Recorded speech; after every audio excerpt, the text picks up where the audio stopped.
நீலாங்கரையில் சீமான் இல்லத்தை முற்றுகையிட முயன்றவர்கள் கைது செய்யப்பட்ட நிலையில் அங்கு குவிந்த நாம் தமிழர் கட்சியினர் மைக்கில் பாடல்களை பாடி மகிழ்ந்து வருகின்றனர். அந்த காட்சிகளை பார்க்கலாம்.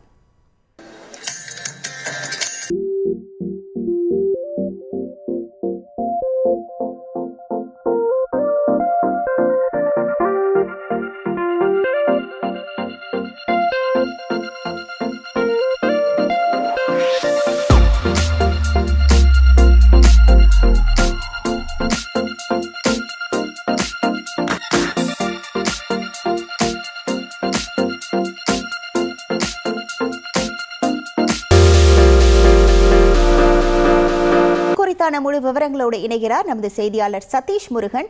வணக்கம் சதீஷ் முருகன். மைக்கில் பாடல்களை பாடி நாம் தமிழர் கட்சி தொண்டர்கள் உற்சாகத்தில் ஈடுபடக்கூடிய காட்சியை நம்மால் பார்க்க முடிகிறது.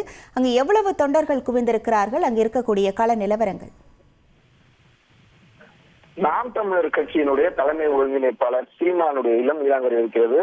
பெரியார் குறித்து அவர் பேசிய கருத்திற்கு எடுத்து தெரிவித்து இன்றைக்கு 30க்கும் மேற்பட்ட இயக்கங்கள் அவரது இல்லத்தை முற்றுகையிட போராட்டம் நடத்தி வந்த நிலையில அவர்கள் கொஞ்சம் கொஞ்சமாக கைது செய்யப்பட்டு அருகாமையில் இருக்கக்கூடிய சமூக நலக்கூடங்கள், தனியார் திருமண மண்டபங்களுக்கு அழைத்து செல்லப்படுகின்றனர். இன்னும் ஒரு சில குழுவினர் கைது செய்யப்பட இருக்கக்கூடிய சூழ்நிலையில தொடர்ந்து மறுபுறம், அதாவது நீலாங்கரை அவரது இல்லத்தில் இருக்கக்கூடிய பகுதியில நாம் தமிழர் கட்சி தொண்டர்கள் நேற்று இரவு கூட தொடங்கினர். இன்று அதிகாலையில 300க்கும் மேற்பட்ட தொண்டர்கள் அந்த பகுதியில் கூடி அதே அவரது இல்லத்திற்கு முன்பு பாதுகாப்பாக இருப்பதாக தெரிவித்திருந்தனர்.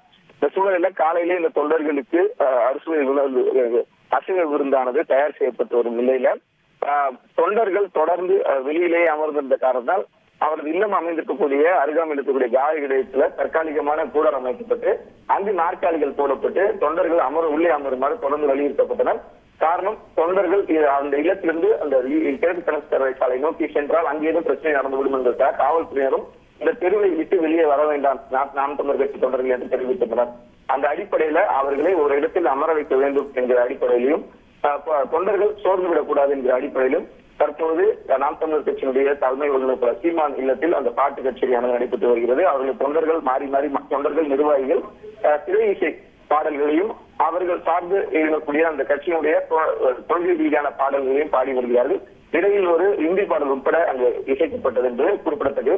தொடர்ந்து அவர்கள் அந்த பாடல் பாடி உற்சாகத்தில் கழித்து வருகிறதுதான் இப்போதைய தகவலாக இருக்குது. இந்த பாடல் கச்சேரியில் சீமான் அவருடைய மனைவி கைல்விழி மற்றும் அவரது மகன் ஆகியோர் கலந்து கொண்டு பாடல் கச்சேரியில் கலந்து கொண்டிருக்கிறார்கள்.